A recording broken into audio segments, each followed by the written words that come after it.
Okay, good evening. So, Parsha's Chayei, some three ideas to share with you. Two of them are from Rav Moshe Sternbuch. He's got a lovely sefer called Tam Vadas. I came across these two ideas and interesting concepts, interesting questions. The opening idea is based on the first pasuk. The pasuk begins, Vayu Chayei Sarah, Mea Shon ve'esrim Shon ve'sheva Shonim Shnei Chayei Sarah. So Sarah passes away. She leaves the world in this parsha. She dies at 127 years old. On the back of hearing the news of the Akedah, like Rashi says, Rashi explains to us, and she dies at the ripe old age of 127. The Medrash on this pasuk says the following.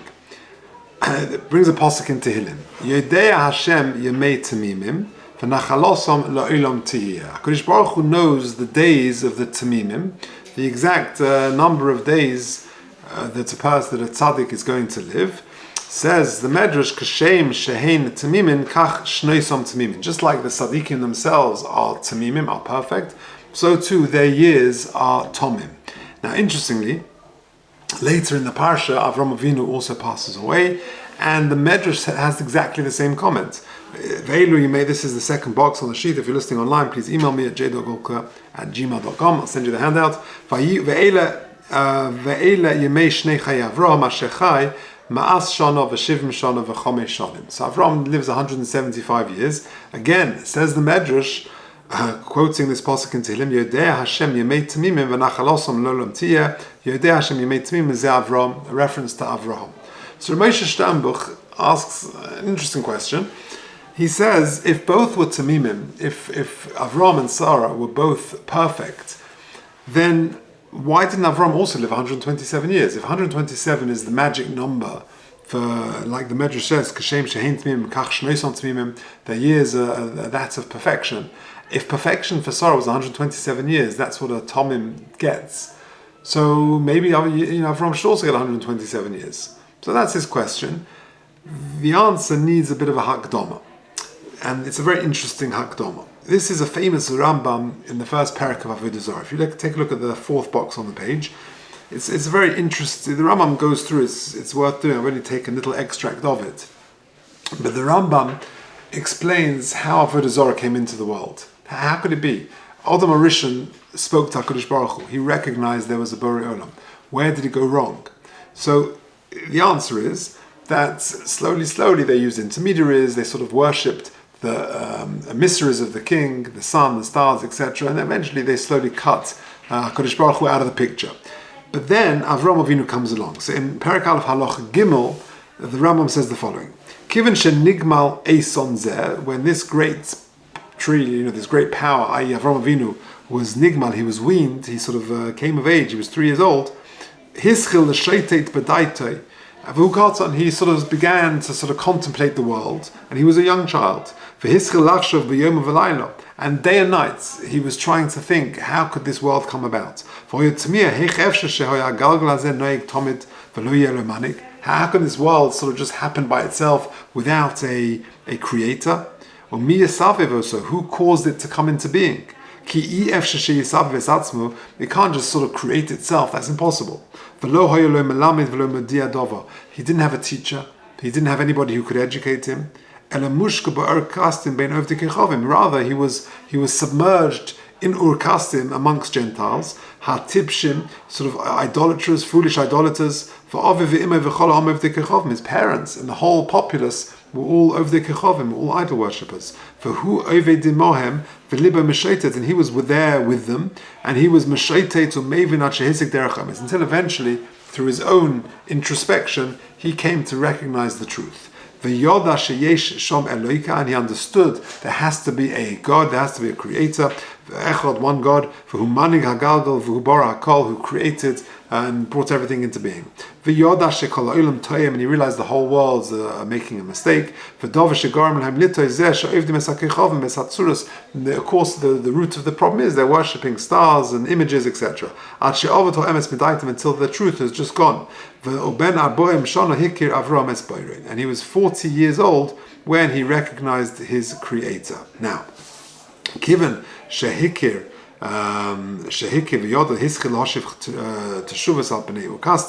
He continued his journey, his sort of theological, intellectual journey, and then he started sort of engaging his locals into debate.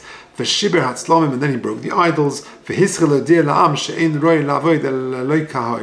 Then he told everyone there's only one God in the world, and you're all following nonsense. You have to abandon your idols and worship Hashem. When he overpowered them with arguments, and that's when he was sort of forced out of Choron. And that's when he began his main mission to inform the world about the concept of a monotheistic religion, that there is one God, etc. And for him, it's appropriate to worship. Etc. Etc. Okay. Now, the Hagos Maimonides on this Rambam makes the point that this is a machlokes in the Gemara exactly how old Avram Avinu was at this point, and says the Hagos Maimonides that he was actually 48 years old when he recognized his creator, HaKadosh Baruch Hu. Reish Lakish, who says ben shalosh shanim shenema ekev asher shama Avram b'kolim min ekev. It says ekev asher shama Avraham. Ekev is gematria 172.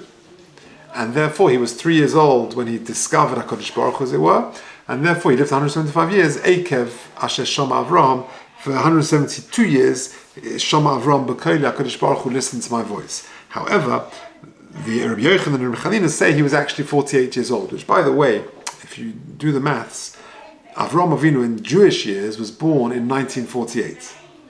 Now, and therefore the period he was about, according to that, he was 52 years old when that's the epoch of Torah began. So it was 48 years where he began engaging with other people, but he was started teaching Torah when he was 52 years old. So you've got various timelines in Avram Avinu's existence. Discovering HaKadosh Baruch Hu when he was 3, the intellectual journey carries on until he was 40 years old, like the Rambam said, and at 48 years old, says the Hagos Maimonides, that's when he was Hikir Avram Esbeira, he was Maki, fully recognized the Rebbeinu Shloim. Says the Tam V'das, based on this Hagos Maimonides. Listen to this, amazing. Upirish Zakeni Hagon Shlomo Zalman Pines. That it says Shlomo Zalman, the Tam Moshe Sternbuch, quoting his Zayda, Sheba Hagos Maimonides Perek Aleph Avodah Zarah. In the above Hagos Maimonides, Kaisesh Avram Hikeber Kishum Ben Men Chashana. Avram Avinu was 48 years old when he recognized the Rebbeinu Shloim. And therefore, if you discount the first 48 years in as much as he was not aware of HaKadosh Baruch Hu, then Dal Mem Ches Shana Mikuf Ein He. If you take 48 away from 175, you get Shana Hem Kuf Chav Zayin Shana. That gives you 127. Nimtzoim Yomim Tmimim K'Shneseha Shel Sarah. And therefore, it's actually exactly the same. You do get, he also lived 127 years. 127 years added to the 48, which he sort of discounted, as it were. There are 127 years where he lived with the Tamimus, with a certain perfection, and therefore that explains why the Medrash says, that just like they are Tomim, so too their years are Tomim, and therefore Avram and Sarah needed those 127 years. Those were the Tzmimistic years of Avram Avinu and Sarah's life. Okay. It doesn't work if you say that he was 40. Yes, correct. So he's correct, and therefore, like I said, there were stages in his development, in his sort of intellectual, theological development. Like I said, he and by the way, it's a machlokas Reish Lakish Rabbi Yochanan how old he was, but it could be that it's not a machlokas. They're just arguing about which point in his journey. 3 years he realized there cannot be a painting without a painter. It cannot be a building without a builder. That's a very preliminary stage in his development. It increased, and then, at 40 years old, and then 48 years old, 52 years old, there was when he started teaching the Torah, etc. Which, by the way, I don't know if I can make it clear, but I think we mentioned it in previous weeks. But the Gemara says in Avodah Zarah, the world is 6,000 years old. It will be 6,000 years old. The first 2,000 years is Tov Avoyu. The next 2,000 years is the epoch of Torah, and the last 2,000 years is the epoch of Mashiach. So the epoch of Torah actually goes from the year 2000 to 4000. So Avram Avinu was 52 when the epoch of Torah begins. That's when he begins teaching Torah. You only begin the epoch of Torah when you actually begin teaching it, not when you begin recognizing it. So there's different stages in his journey, but the 48 is when he began to be makir Hezbollah properly, and that's the 127. Okay, Beseda. Now, so the other others were not to me. No, it could be in their perfection. If you're comparing Avram and Sarah together, there seems to be something connected to them. So if it was good for Sarah, it was good for Avram. It doesn't mean to say that all tzaddikim live 127 years. It means something, the Pasuk is referring specifically to Sarah and Avram. Let's move on to his second idea. So Sarah dies, and the Pasuk says, "V'Toma Sarah b'Kiryas Arba, hi chevrein beretz Canaan, v'yova Avram lispod leSarah v'livkoisa."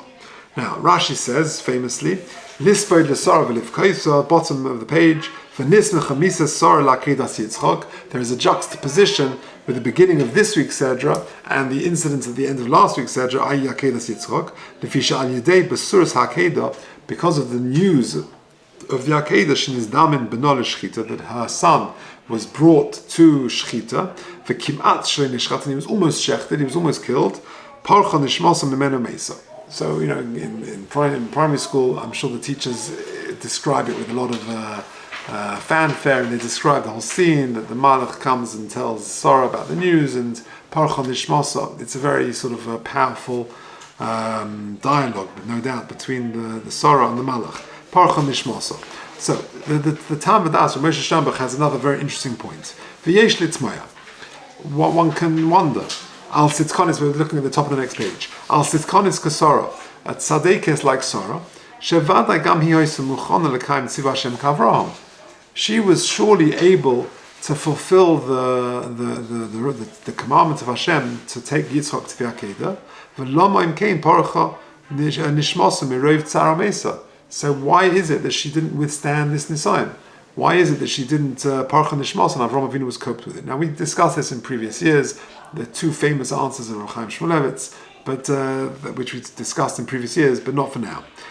Let's see what Moshe Sternbuch says. V'nir leva'eh hadvarim al pi ha'mefurish b'magid meisharim. He gives a very interesting answer that he brings the Magid Meisharim. Now the Magid Meisharim, a bit of background, which is for those who have not heard this before, it seems bizarre, but it seems to be quite an established idea. The Magid Meisharim, there are certain unique individuals in Jewish history who a Malach frequents them and teaches them Torah.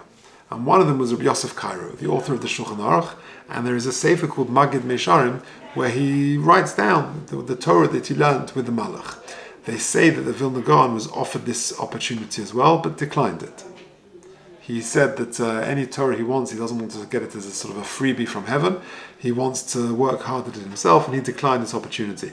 Okay, but the Rabbi Yosef Cairo, the author of the Shulchan Aruch, had some sort of communion with the Malach, and the Torah they learned is recorded in the Magid Meisharim.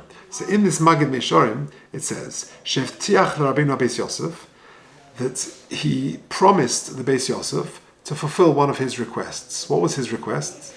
Amazingly, sheyizke le'horig al kiddush Hashem. That the Rabbi Yosef Cairo, the author of the Shulchan Aruch, desired strongly to die al kiddush Hashem. B'soif yom of Toma Beis Yosef shelo zocha lekach. And in his later years, he wondered why did he not merit to die al kiddush Hashem. V'hamagid heshiv lei shehu zocha lemitzvah gedolei yoseh. That actually you have achieved an even greater mitzvah.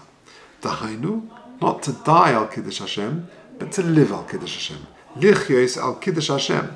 To be misa moisa nafshe pamachas. Because when it comes to misa, it's a one-off.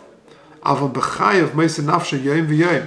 But when you live life with Mesiras Nefesh, you'll constantly be Mekadosh Hashem day after day. L'kaim ritzoni yisbarach shemayim.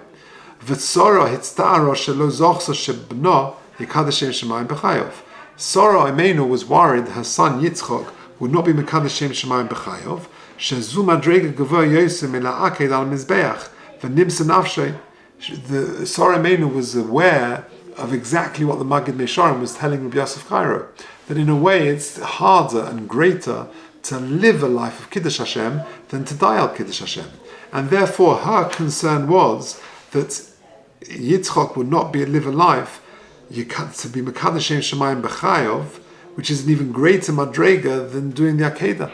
V'limsa nafshe and because of that distress, that Yitzchak would to die at the Akedah on a one-off, sort of a slightly lower level than living al Kiddush Hashem, Parsha Nishmasa. Last paragraph, V'nireh, shemitam zeh lo gila Avram Avinu l'Sora. And that perhaps is why Avram Avinu didn't tell Sarah, she'omed l'kai mitzvah sabur, that he was going off to do the Akedah. Sarah, it was news to her. So he didn't tell his wife about this.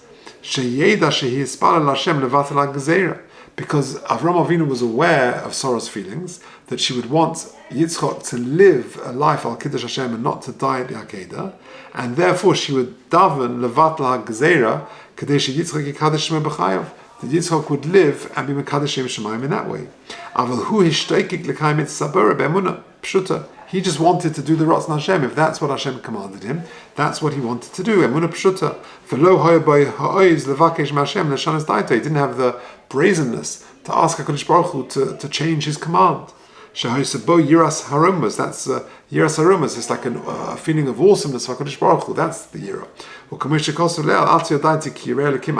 That's what the pasuk says. He didn't have the brazenness to ask HaKadosh Baruch Hu to change his sivui. So it's a different take on it, a very different take on it. It would maybe sit happily with some and less so with others, but in a way, look, it's hard to comment on these things. We're talking about very esoteric and strange concepts. We're talking about heavenly malachim speaking to Yosef Cairo and Avram and so on, levels which are way beyond any of us. But the concept of living day after day with Mesiras Nefesh and with Kiddush Hashem, that is so powerful. In a way, it's greater than the being Mesiras Nefesh to die al Kiddush Hashem, is an interesting concept, and in a way, a very encouraging one. We should never have the nisayon of any of these things, of being Mesiras Nefesh al Kiddush Hashem. But living al Kiddush Hashem, knowing the power of it, I think is a powerful idea. Okay. One final idea, and this is a fabulous insight that the Rabbi Bernstein, I saw it in his sefer, but it's the Meshech Chochmah L'maisa, the Meshech Chochmah Me'er Simcha of Dvinsk. So he says the following idea. It's based on a pasuk in last week's Sedra, but you'll see how it's connected to this week's Sedra. The pasuk says in last week's Sedra, V'ateira esora es ben Hagar hamitzvos asher yoldel Avram etzachik. Last week's Sedra, Yishmael is born, and Hagar, his Hagar's child, Yishmael, Sarah sees him metzachik. Now, metzachik we understand to mean he's laughing. Yishmael is laughing. V'atoimel Avram, and she says to Avram, Garash ha'ama hazois, you've got to drive this woman out of the house, V'espana and her son, Kilo yirash ben ha'ama hazois in b'niyim Yitzchak. I don't want him to inherit with my son, with Yitzchak. What is this metzachik? What did Sarah see? So Rashi famously brings, and this is what we're so familiar with, Rashi says it's a lashon of Avodah Zarah, Gilarayis, and Ritzicha. And he brings psukim to prove his point in respect of all three. That metzachik, he saw Yishmael involved in Avodah Zarah, in Gilarayis, and in Ritzicha, in the three cardinal Averas. However, the Sefarno has a different take, and his word needs explanation. The Sefarno says on the words metzachik in last week's Sedra, that Sarah saw Yishmael metzachik, says the Sefarno malig al hamishter shenase bebeis Avraham. He was scoffing and mocking the mishter, the feast that was made in bebeis Avraham. What is that referring to? When Yitzchak was weaned and he had made a suda, then and Yishmael was mocking and scoffing. What is that referring to? So Rashi in next week's Sedra gives us a bit of background, because in next week's Parsha, the very first pasuk says, "Ve'ela told his Yitzchak ben Avraham, holy des Yitzchak." And on those words, holy des Yitzchak, Avraham, holy des Yitzchak, Rashi says something very famous. Huska glema, I'm in the next box. Huska glema Avraham, holy des Yitzchak. Why the redundancy of his Avraham, holy des Yitzchak? Isn't that self-evident? We just said Yitzchak ben Avraham. Why does it have to repeat Avraham, holy des Yitzchak? Says Rashi, because the mockers, the scoffers of the generation were saying, that actually Avram is not the father, and actually Avimelech is the father.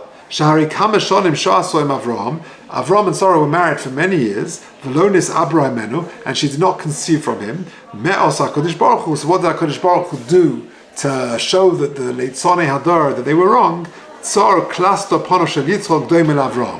That Yitzchak looked like Avram, and therefore v'heidu hakol. Everyone now could testify Avram holides Yitzchak. V'zeu shekosov kan Yitzchak ben Avram hoya. He was the son of Avram. Shahari edus yesh Avram holides Yitzchak. Because there is testimony that Avram gave birth to Yitzchak. He was the father of Yitzchak because they looked like each other. That was the neis HaKadosh Baruch Hu did. Fine.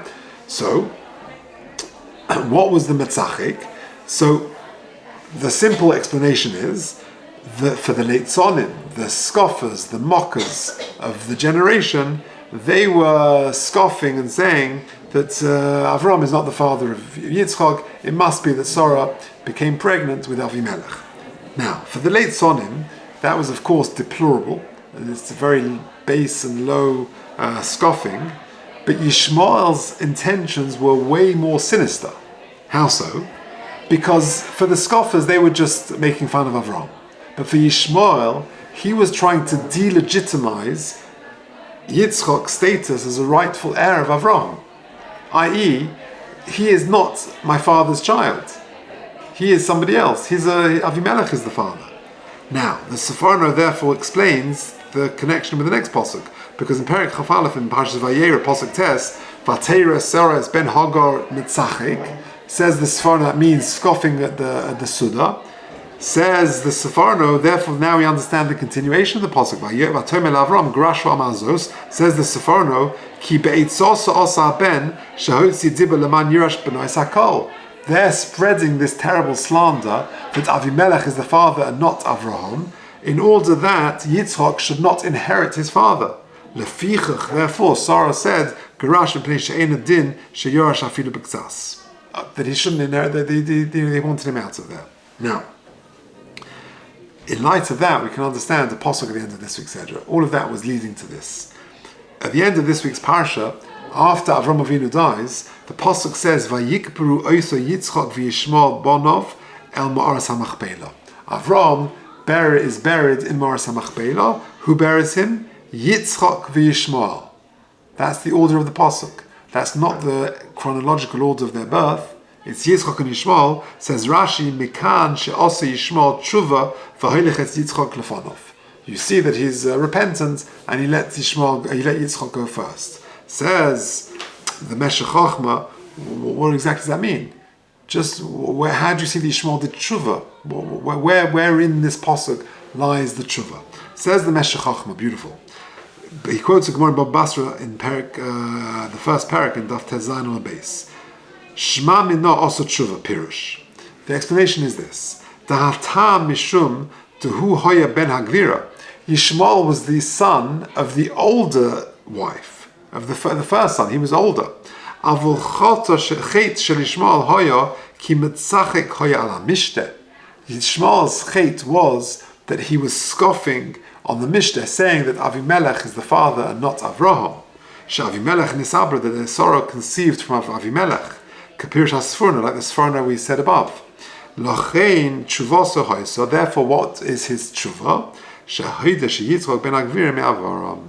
That's actually he's sort of being made that Yitzchak is the legitimate heir of Avram Avinu, and he is the son of the main wife, and therefore he is entitled to the Yerusha. And therefore, when it says Vayikpro so Yitzchak v'Yishmael, by allowing Yitzchak to bury his father first, he's recognizing that actually he is the correct heir of Avram Avinu, and he's doing tshuva for the scoffing that the Sephardim mentions, the scoffing of the Suda. So you see, according to the Sephardim, it all fits in very well.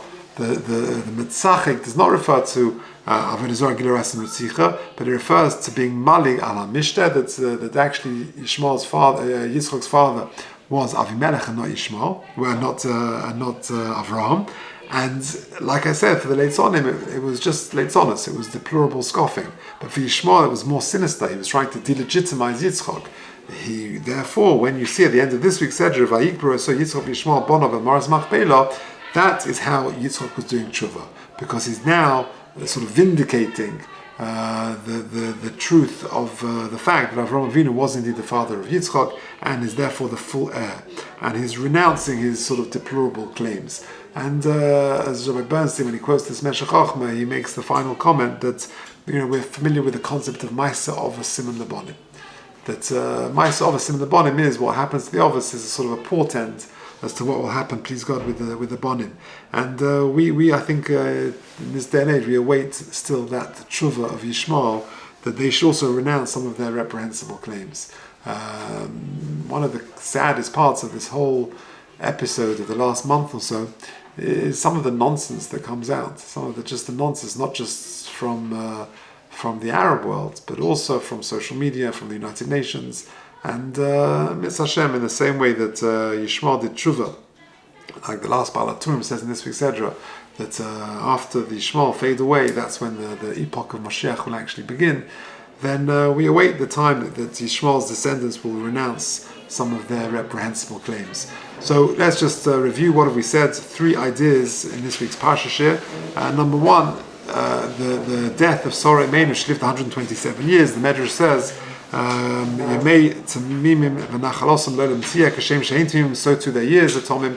And the Medrash says the same thing about Avraham Avinu. So if 127 was good for Sarah, why wasn't it good for Avraham? Teretz says it was. Because according to Hagos Maimon, it says that Moshe Steinbuch, Avraham Avinu began his journey, his real journey, at age 48. 48 away from 175 is 127, and therefore in that respect they both were Tamimim. Then Moshe Steinbuch makes that comment about living al Kiddush Hashem, and that really is the sort of the debate, if you like, between Avram and Sarah. And Sarah desperately wanted Yitzchak to live because that's a higher level. Living al Kiddush Hashem day on day is much harder than sort of once off of Mesiras Nefesh to die al Kiddush Hashem. And Avram said, okay, but that was the tzivah of HaKadosh Baruch Hu, and his emunah pshuta was just not to brazenly challenge the tzivah of HaKadosh Baruch Hu, to daven for it to be overturned. And then this final idea of what exactly it was that Yishmael, when he's burying his father, in this week's Parsha, he did tshuva. In what respect did he do tshuva? So according to the Sforno, says the Meshech Chochmah, all fits in very well. Because his main avera was matzachik. He was being malig. He was scoffing on the Mishteh, i.e. that suggesting that Avimelech was the father, not Avraham, and his intention was way more sinister than the late Sodom of the Dor, because he was trying to delegitimize Yitzchak as the rightful heir of Avraham, and therefore that's exactly what he was doing by allowing Yitzchak to bury him first. He was doing tshuva because he was reinstating Yitzchak, as it were, as the rightful heir of Avraham Avinu. That's what the Gemara means in Bab Basra, that Yitzchak did tshuva, and the Maisa Ova Siman Labonim, Hashem, we await that day that the descendants of Yishmael should also renounce their reprehensible claims. Okay.